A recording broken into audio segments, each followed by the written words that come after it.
La voz del pastor. A principios de los años 90 o finales de los años 80, solía escuchar mucho un grupo de música que estaba fundado por un guitarrista cristiano de origen canadiense llamado Dennis Cameron. Me gustaba mucho este grupo y recuerdo ponerme mi Walkman, sí, mi Walkman, este aparatito con el cassette y los auriculares a pilas, ¿no? Y escuchar las canciones que tenían una letra como: cuando las olas te aplasten y te encuentres solo y perdido, cuando no haya nadie a tu lado y no haya ningún lugar al que le puedas llamar hogar. Señor, yo vengo a testificar que tú siempre estás ahí por mí. Siempre estás ahí para darme fuerzas en medio de la desesperación. Y yo creo. Muéstrame el camino y veré la luz de un nuevo día. Yo pensaba que maravilloso tener el nivel de ejecución de ese guitarrista, porque en realidad es muy bueno. Y qué bonito sería tener una banda de música para alabar al Señor y para hablar de Él, ¿no? Así a nivel, con buenos músicos, ¿no? Para este mensaje del día de hoy, que he titulado La voz del pastor, quisiera basarme en el Evangelio según San Juan, en el capítulo 10. Y es algo que Dios ha estado hablando en mi vida y por eso lo quería compartir con vosotros. Recuerdo que cuando comenzó todo este tema del confinamiento, por lo del virus y esto, pensé, qué hermosa oportunidad para tener más tiempo para orar, para leer la palabra del Señor, para igual hasta me da tiempo de leer la Biblia más de una vez, ¿no? Y estar en la presencia del Señor. Pero por alguna razón, en mi caso no ha sido así, tal vez por el contexto en el que estoy, pero no he podido dedicar el tiempo que hubiese querido, o más bien el que me habría imaginado que habría dedicado al Señor. Por otro lado, Dios me ha estado invitando de una manera muy fuerte, ¿no? Como nunca, a pasar tiempo de calidad con Él, escuchando su voz, escuchando la voz del pastor, la voz del buen pastor. Y dice el Evangelio de Juan, capítulo 10, versículos 22 al 28, leemos que celebrábase en Jerusalén la fiesta de la dedicación. Era invierno y Jesús andaba en el templo por el pórtico de Salomón. Y le rodearon los judíos y le dijeron: ¿hasta cuándo nos turbarás el alma? Si tú eres el Cristo, dínoslo abiertamente. Jesús les respondió: os lo he dicho, y no creéis. Las obras que yo hago en nombre de mi Padre, ellas dan testimonio de mí. Pero vosotros no creéis, porque no sois mis ovejas, como os he dicho. Mis ovejas oyen mi voz, y yo las conozco, y me siguen, y yo les doy vida eterna, y no perecerán jamás, ni nadie las arrebatará de mi mano. Durante la fiesta de la dedicación, alguno la conocerá como la fiesta del Hanukkah. Es una fiesta judía que se celebra en diciembre, ¿no? Lo que celebran allí es la rededicación del templo. Hacía muchos años, un gobernante sirio llamado Antíoco IV Epífanes, uno de los seres más terribles y más despiadados y viles de la historia, por lo menos en cuanto al pueblo de Israel, había profanado el templo de Dios y había puesto incluso una estatua de su dios, el dios Zeus, allí dentro del templo, ¿no? Dice la historia que incluso llegó a sacrificar muchísimos cerdos dedicándolo a su estatua, ¿no? Imagínate, una vez leí que había un lugar donde estaba tan lleno de sangre que parecía una piscina de sangre de cerdos. ¿Te puedes imaginar todo eso, toda la afrenta, toda la blasfemia que significaba eso para el pueblo de Israel? Y unos hombres que vivían a las afueras de la ciudad y que habían formado una especie de grupo guerrillero, por ponerle un título, por ponerle una etiqueta, que eran unos hombres aguerridos y celosos de las cosas de Dios, llamados los macabeos, irrumpieron un día y lucharon por recuperar el templo y lo lograron. Limpiaron el templo y lo rededicaron a Dios. A partir de esa fecha, que coincide, por cierto, con las fechas decembrinas de Occidente, se celebra esta fiesta llamada la fiesta de la dedicación o la fiesta de Hanukkah. Y era invierno. Y Jesús andaba en el templo, dice el versículo 23, por el pórtico de Salomón. El pórtico de Salomón era un lugar emblemático y muy concurrido de la parte externa del templo. Y al estar protegido por un gran muro, y de donde por lo general venía mucha corriente de aire, tenía la fama de ser un lugar acogedor, porque la gente se resguardaba por ese muro, y aparte de lo concurrido que solía estar, pues era un lugar bastante bueno, bastante acogedor para estar durante los días de frío. A continuación, los judíos, que muy probablemente entre ellos, ya que estaban en el templo, se encontraban fariseos y miembros religiosos de las sectas judías, le hacen a Jesús una de las preguntas que yo creo que es de las preguntas más genuinas y sinceras que le hicieron a Jesús. Por lo menos hablando desde las personas que no lo seguían o incluso que lo miraban de manera distante, ¿no? y despectiva por toda la serie de cosas que él hacía y decía. Normalmente vemos en la escritura cómo los religiosos solían hacerle preguntas a Jesús para ponerlo en algún aprieto o para tenderle una trampa o para tentarle. Eso lo vemos en varias partes de los evangelios. Y así, pues, dependiendo de lo que respondiese, tener una excusa para reprenderle o incluso para apedrearle, ¿no? Pero, y esta es una apreciación personal, pero yo creo que realmente es así. Y a mí me parece que esta pregunta que le hacen la hacen desde lo profundo de su corazón. No hay ninguna doble intención, porque lo hacen incluso como una especie de clamor desesperado. La pregunta la podemos leer en el versículo 24, y le dice, y le rodearon los judíos y le dijeron, ¿hasta cuándo, Señor? ¿Hasta cuándo nos turbarás el alma? Si tú eres el Cristo, dínoslo abiertamente. Yo creo que muy probablemente, debido al espíritu de la fiesta, de la rededicación del templo, hacía que en la gente aflorase ese sentimiento de añorada libertad que se suponía que el Mesías prometido iba a traer a Israel. Recordemos que se festejaba una victoria sobre un pueblo opresor y un pueblo blasfemo, y muchos al ver a Jesús que estaba proclamando una verdad diferente, que estaba teniendo cada día más seguidores, que estaba haciéndose famoso, que estaba dando un discurso paradigmático y rompedor, y que mucha gente decía que este era el Cristo, que este era el Mesías, no se pudieron aguantar y le hicieron la pregunta, Señor, ¿hasta cuándo nos turbarás el alma?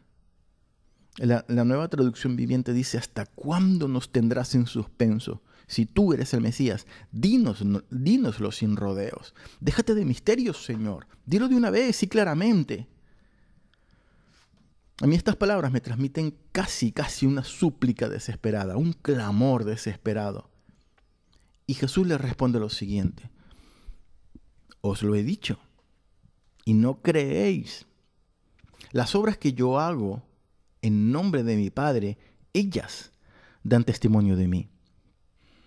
El principal problema es que la manera como demostraba o transmitía Jesús que Él era el Mesías prometido no era la esperada por los judíos. La lectura entre líneas de la pregunta desesperada de los judíos era algo así como, a ver Jesús, si eres tú, proclámate de una vez como el Cristo. Y no solo eso, empieza a actuar como tal. Empieza a actuar como nosotros estamos esperando que el Mesías actúe. Pero vemos que andas por allí, no te metes en política, ya que en lugar de estar rodeado por personalidades relevantes, por las personas con las cuales tú tienes que hablar, con nosotros que somos los líderes religiosos, con los opresores del lado romano, con personalidades relevantes del mundo de la política, te rodeas con prostitutas, con enfermos, con obreros, con pescadores. En lugar de entrenar, ponerte súper fuerte, practicar las artes de la guerra, practicar montado en un caballo, al contrario, andas en un burrito, estás flaquísimo porque te la pasas ayunando y te hemos visto lavándole los pies a tus discípulos. Esto no es el ejemplo que un Mesías libertador, que un rey poderoso cuyo reino nunca tendrá fin, según Isaías capítulo 9, demuestra. En lugar de plantarle cara a Roma y decir, ahora ha llegado el tiempo del Mesías, el tiempo del libertador, el tiempo de Israel, andas por allí predicando que hay que amar a los enemigos, que hay que poner la otra mejilla, que si alguien nos dice que camine una milla, tenemos que caminar 2. no nos está funcionando como el Mesías, por lo cual, si lo eres, dínoslo ya. Decláralo abiertamente. Pero si lo eres, decláralo y actúa como tal. ¿Cuántas veces no le lanzamos al Señor un clamor genuino y hasta desesperado, diciéndole: Señor, necesito que me respondas ya acerca de esta situación? Si eres realmente un Dios sanador y realmente me amas, sáname ya, o sana a mi familiar. Si eres realmente un Dios proveedor, ¿hasta cuándo voy a estar sin empleo, sin trabajo?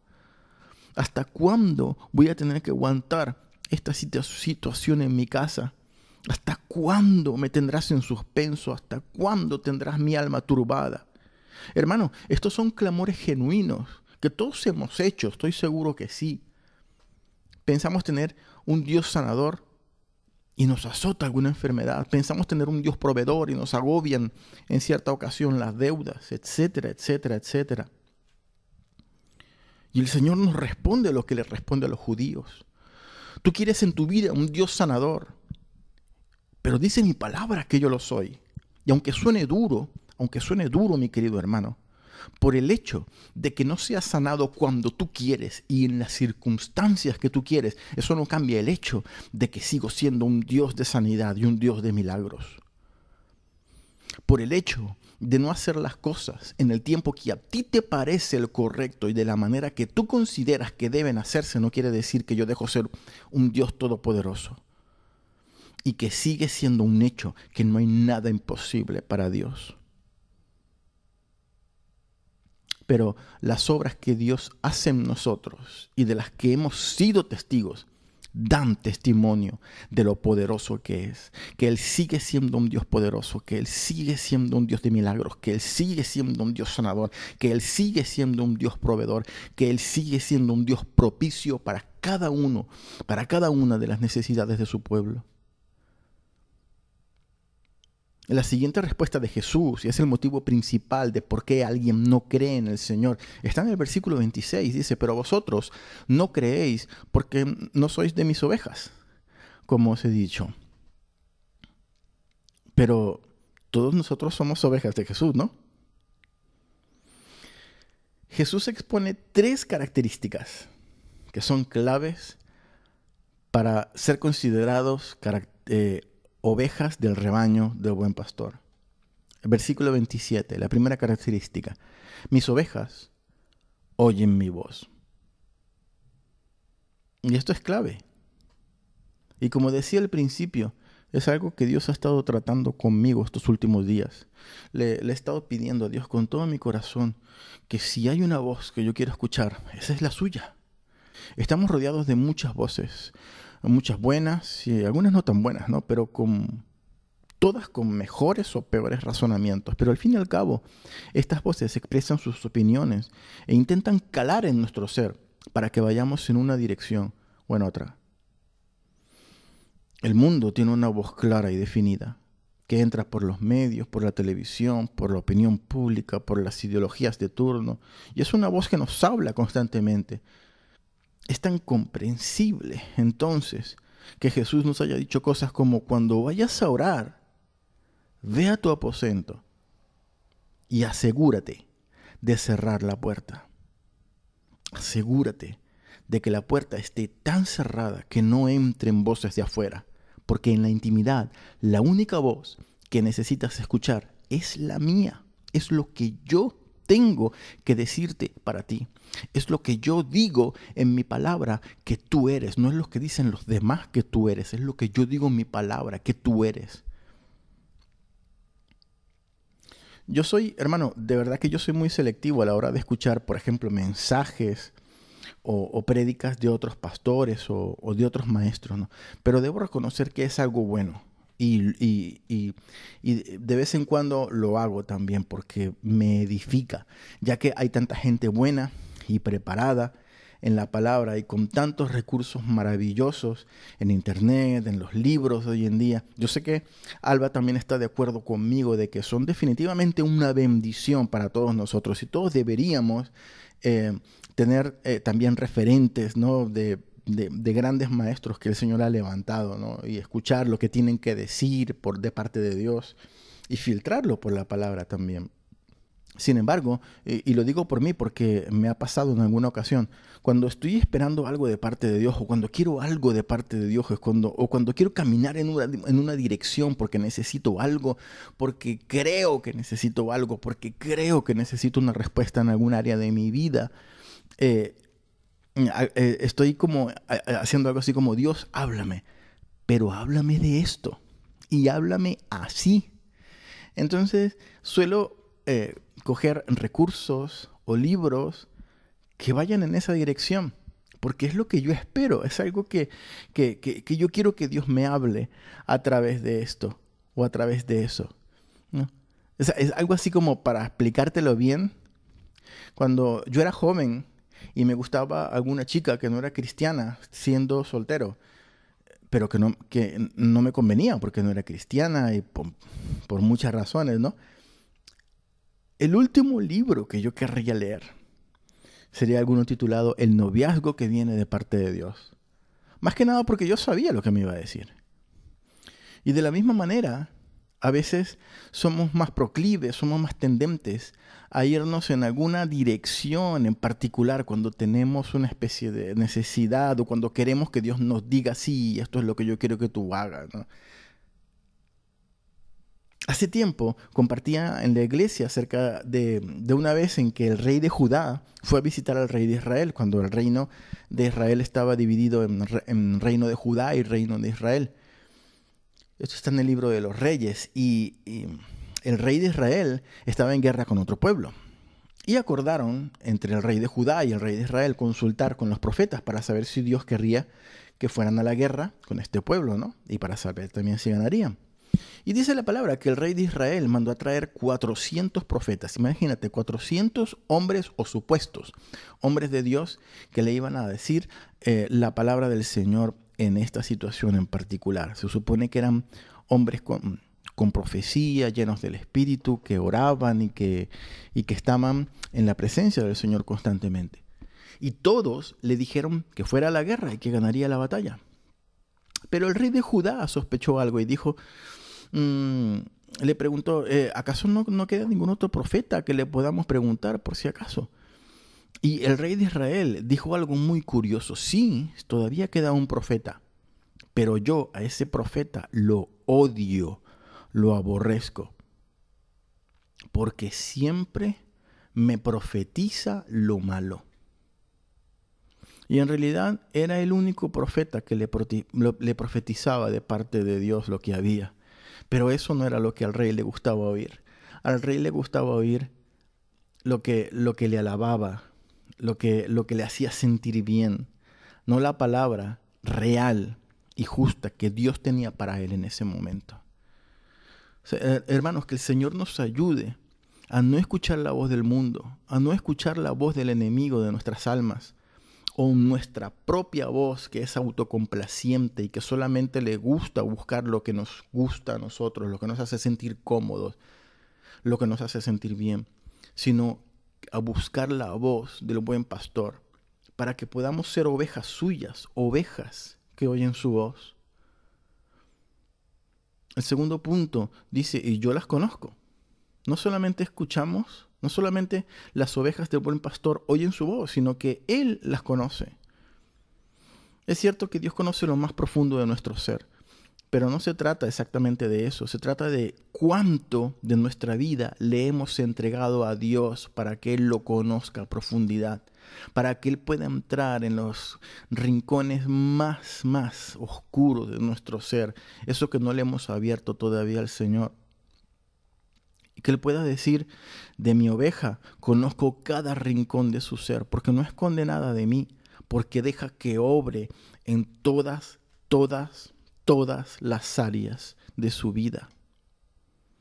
¿Recuerdan al guitarrista que admiraba yo, del que hablé al principio? Pues ocurrió algo muy curioso. Desde mediados o finales de los 90, ahora no recuerdo bien porque yo no tengo mucho buen sentido de la cronología del tiempo, pero supongo que sería mediados de los 90, finales de los 90. Yo no supe más de él. No escuché más su música y no sé si sacó discos o no. O se puso a trabajar en un autolavado, no lo sé. Pero hace un par de años, por casualidad, fue por pura casualidad, me topo con un vídeo del 2016. Era un vídeo del 2016. Fue hace un par de años, en el 2018 o 17 o por ahí. Y en ese vídeo de YouTube había un tema musical que él había grabado. Pero lo curioso no fue el tema musical, que es muy bonito. Es un instrumental de guitarra. Pero lo curioso y lo que me llamó la atención fue lo que él escribe en la descripción del vídeo. Lo que me dejó impresionado. Probablemente era un vídeo que había grabado después de hace mucho tiempo. Y voy a leer textualmente lo que él escribe en Dennis Cameron en ese vídeo, en la descripción del vídeo. Dice, abro comillas, yo he sido cristiano, yo he sido un creyente por 26 años hasta el día de hoy. Pero no fue sino hasta hace 14 meses que yo decidí rendirme al Señor Jesucristo como la Escritura nos dice que tenemos que hacerlo, al 100%. Y encuentro imposible poder capturar con palabras el cambio tan grande y tan tremendo y las bendiciones que Dios ha hecho en mi vida en este corto periodo de tiempo. La paz y la llenura es indescriptible. Y yo espero que esta canción capture algo de la alegría y del gozo y del sentimiento y dibuje una pintura de agua viva, de las aguas vivas que están fluyendo desde mi corazón. Es impresionante cómo después de 25 años de ser creyente, de escribir esas letras tan bonitas, de cantar esa canción donde le daba gracias a Dios. Yo recuerdo tener la revistita que viene en los cassettes y decía, pues yo le doy gracias al Señor Jesucristo por la salvación y por darme el talento de la música y tal. Pero no fue sino hasta hace un poco de tiempo, unos años atrás, que él decidió abrir su corazón al 100% a Dios y decirle, mira, tal como soy Señor, aquí me muestro a ti. Tómame al 100%. Yo no quiero ser un creyente de títulos solamente. Yo quiero tener una relación contigo y quiero que tú me conozcas a profundidad a mí. Quiero yo conocerte a profundidad a ti. Tal vez necesitamos analizar nuestro corazón y estar rendido al 100% al Rey de Reyes. El rey David sabía esto y abrió su ser en innumerables ocasiones y le pidió a Dios que lo conociera, que mirara en lo profundo. Si recordamos el Salmo 139, versículo 23, David le decía, Dios, examíname, conoce mi corazón, pruébame y conoce mis pensamientos, conoce lo más profundo que tenga dentro de mí, para que puedas decir, yo a mi hijo lo conozco profundamente. En tercer lugar, las ovejas del buen pastor oyen su voz, conocen al buen pastor y le siguen. Las ovejas del buen pastor no solo oyen su voz, sino que le obedecen y le siguen. ¿Cuántas veces nos ocurre que el Señor nos dice, no hagas esto? Sabes que no es agradable, sabes que es pecado, sabes que no va a edificar tu vida. Sin embargo, hacemos caso omiso y le fallamos a Dios. No vamos en pos de Él, vamos en pos de otras voces. Voces que siempre estarán allí, pero que no nos llevan a caminar detrás del Maestro. Yo quiero ser oveja del buen pastor. Yo quiero que seamos, hermanos, ovejas del buen pastor. Que escuchemos su voz, que Dios nos conozca en profundidad y que le sigamos a Él. Vamos a orar. Señor, gracias por tu amor, gracias por tu misericordia, gracias por lo bueno que tú eres, gracias por ser el buen pastor, gracias por ser el amado de nuestra alma, Señor. Padre, queremos rogarte que tú nos ayudes a que la voz que podamos escuchar sea únicamente la tuya. Que escuchemos esa voz dulce y preciosa, que a veces nos corrige, que a veces dice cosas que no queremos escuchar, pero que por eso no cerremos nuestros oídos a ti, porque sabemos que la voz del pastor quiere siempre lo mejor para nosotros. que podamos abrirnos al 100% a ti todos los días de nuestra vida y decirte, yo quiero que llegues a cada rincón de mi cuerpo, yo no te quiero esconder nada, no me quiero quedar con nada, te lo quiero dar todo a ti, Señor, y te quiero seguir donde quiera que tú vayas. En el nombre de Jesús, amén.